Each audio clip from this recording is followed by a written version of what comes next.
Let's solve NCERT exercise of chapter 4. Question number 1 is we have to find from the given physical quantity if it's a scalar or a vector.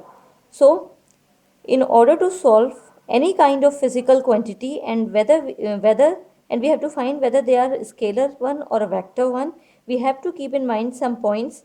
These points are, as we know that scalar quantities have only magnitude and no direction, and vector quantities have magnitude as well as direction. So this is the first point by which we can find whether the given physical quantity is scalar or vector. The second point is, if we will multiply two physical quantities and both are scalar one, then their product will be also scalar.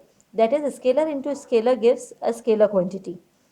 And if we will multiply a scalar with a ratio, then as we know that ratio is also a number, then the resultant product will also a scalar quantity. Similarly, if we will multiply two ratios, then the resultant physical quantity will also be a scalar quantity, that is a ratio. If we will multiply scalar with a vector, then resultant physical quantity will be a vector quantity.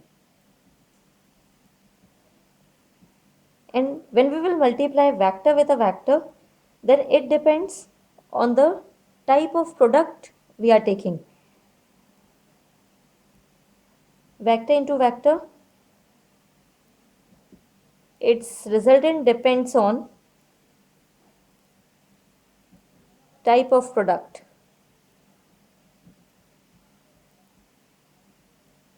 That is, if the product between the two vector quantities are cross product, then the resultant quantity will be vector quantity.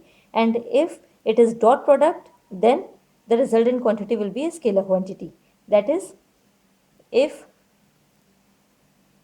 cross product between two vectors,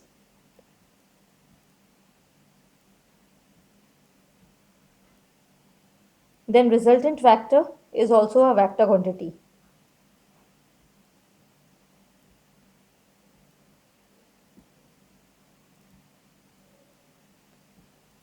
For example,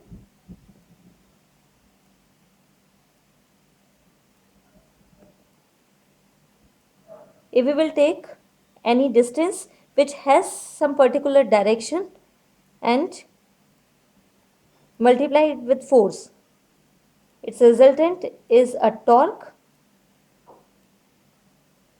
by which a body can move. This is also a kind of force, rotational force, and it is also a vector quantity. Similarly, if dot product between two vectors, then resultant is a scalar quantity. For example, if we will multiply force and take dot product of force and displacement, then it gives a scalar quantity, that is work. And another thing by which we can find whether the given physical quantity is vector or a scalar, that a vector quantities always obey vector law of addition. That is, vector quantity obeys triangle law of vector addition,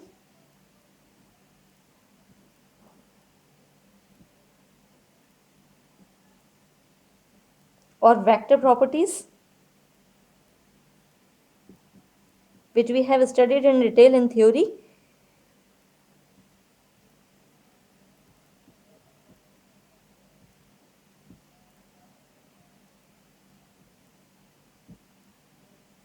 For starting numerical, let's solve one question: whether pressure is scalar or vector.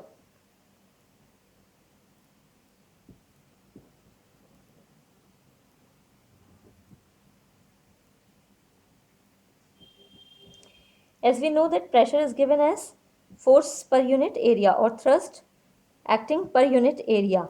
And we know that if in the given formula, if any of the quantity is a vector quantity, then the resultant will also be a vector quantity.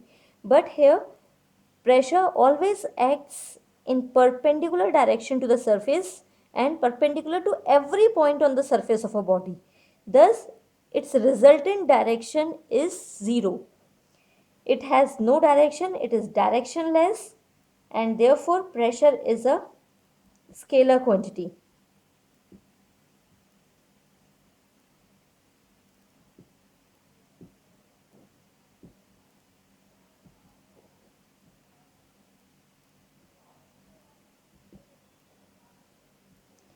It acts perpendicular to every point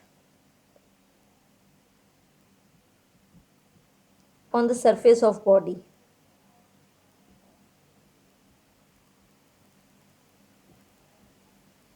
Also, pressure does not obey vector law of addition.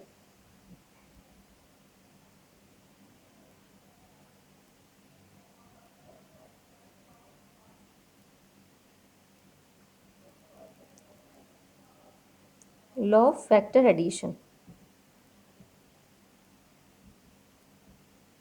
Now let's start numerical number 1.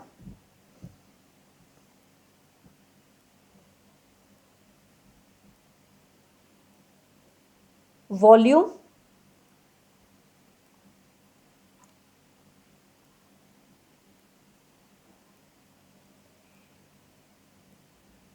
as we know that volume is 3 dimension. It is given as cube of length, and length has no particular direction, therefore volume is a scalar quantity. It has no direction. Second is mass. Mass is measured in kilogram and it has also no direction, therefore it's a scalar quantity. Third one is speed. Let it be denoted by V, and speed is given as distance per unit time.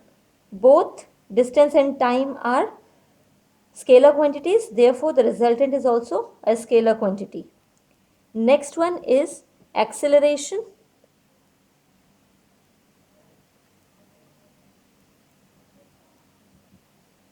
Acceleration is given as force acting per unit mass. Force is a vector quantity, mass is a scalar, therefore resultant will be a vector. Acceleration as a direction. Density denoted by rho, it is equal to mass per unit volume. Mass and volume both are scalar quantities, therefore density is also a scalar quantity. Next one is number of moles. Number of moles is a unit of amount of substance, and it is given as mass of a substance denoted by small m upon its molecular mass, or also known as molecular weight. Both are masses, therefore number of moles is a scalar quantity, as mass is a scalar quantity. Next is velocity, given as displacement upon time. Displacement is a vector quantity, time is a scalar, therefore resultant will be a vector quantity. Next one is angular frequency. Angular frequency is given as omega equal to 2 pi nu, that is number of repetitions per unit time, and it is given as equal to 2 pi nu, as it is number, therefore it is also a scalar quantity. And this is the angle, and this is number of repetitions per unit time, and this is the angle through which object moves.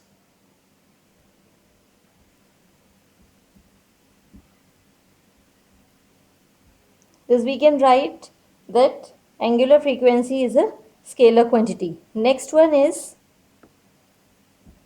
displacement. As we have discussed it earlier also, in velocity, we know that displacement is a vector quantity. Another one is angular velocity. It is denoted by omega, but it is not equal to angular frequency, and this is the change in angular displacement per unit time, that is rate of change of angular displacement.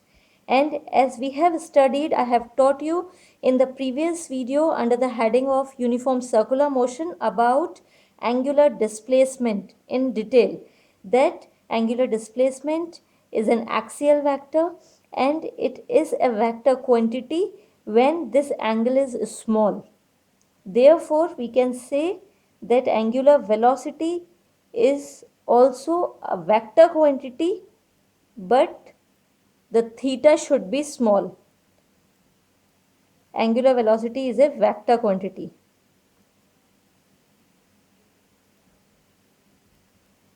Now, next question is, pick out the two scalar quantities in the following list. Force, as we know, given by m into a, it's a vector quantity. Angular momentum, it is also a vector quantity. It is given as L capital. Cross product of perpendicular distance and linear momentum. It is as similar as torque, which we have studied, that is torque is also a cross product between distance or length and force. Here, as we can see, that it is a cross product of two vector quantities, therefore angular momentum is also a vector quantity. Now, work, as we have studied, it's a dot product of force and displacement, therefore it's a scalar quantity.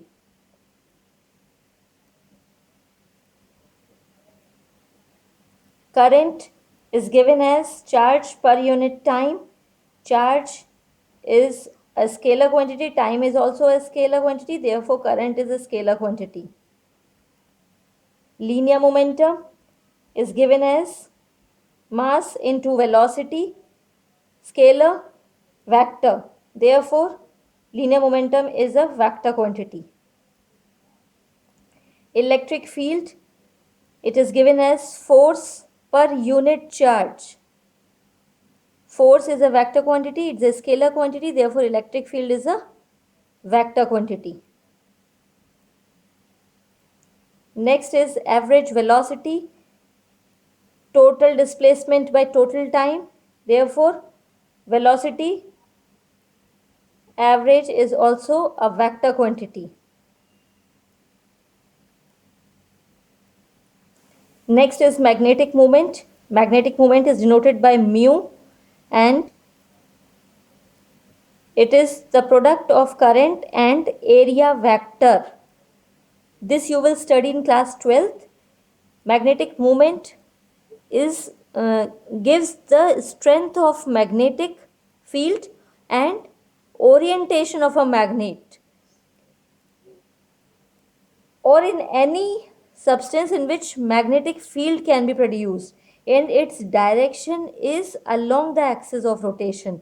We can find its direction by right hand thumb rule. Its direction is same as that of area vector, therefore we can say that it is also a vector quantity. Relative velocity, let us suppose this is VAB, velocity of A with respect to B, it is given as VA minus VB. We know that velocity is displacement upon time. Displacement is a vector quantity, therefore relative velocity is also a vector quantity. Thus, we have seen in question number 2 that work and current are two scalar quantities in the given list.